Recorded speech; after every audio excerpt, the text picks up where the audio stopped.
রামাজান মাসে কি জাহান্নামের শাস্তি বন্ধ থাকে? রামাজান মাসে জাহান্নামের শাস্তি বন্ধ থাকে না। রামাজান মাসে জাহান্নামের শাস্তি বন্ধ থাকবে মর্মে রাসূল সাল্লাল্লাহু আলাইহি সাল্লাম কিছু বলেননি। তবে রাসূল সাল্লাল্লাহু আলাইহি সাল্লাম বলেছেন রামাজান মাসে জাহান্নামের দরজা বন্ধ থাকে। আবু হুরায়রা রাদিয়াল্লাহু তাআলা আনহু বলেন, রাসূল সাল্লাল্লাহু আলাইহি সাল্লাম বলেছেন, গুল্লেকাত আবওয়াবু জাহান্নাম, রামাজান মাসে জাহান্নামের দরজা বন্ধ করা হয়। ও ফতেহাত আবওয়াবুর রাহমা, রহমতের দরজা খুলে দেওয়া হয়। ও ফতেহাত আবওয়াবুল জান্নাহ, জান্নাতের দরজা খুলে দেওয়া হয়।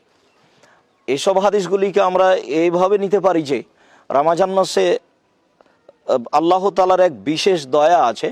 এই দয়াগুলি প্রকাশ করার জন্য রাসূল সাল্লাল্লাহু আলাইহি সাল্লাম এভাবে বলেছেন। আরও আমরা বলতে পারি যে জাহান্নামের শাস্তি তো আসলে জাহান্নামে এখনও চালু হয়নি।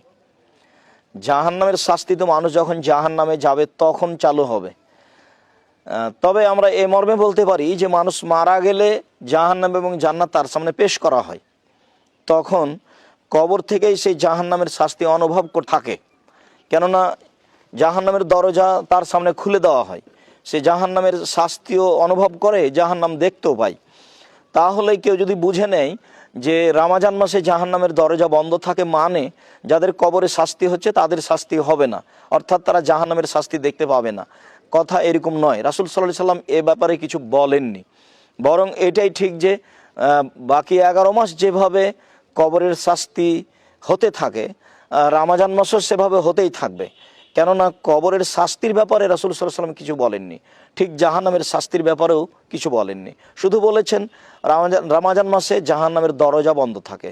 অতএব রামাজান মাসে জাহান্নামের শাস্তি বন্ধ থাকে কথাটি ঠিক নয়। আল্লাহু আ'লাম। ওয়া সাল্লাল্লাহু আলান নবী ওয়া সাল্লাম।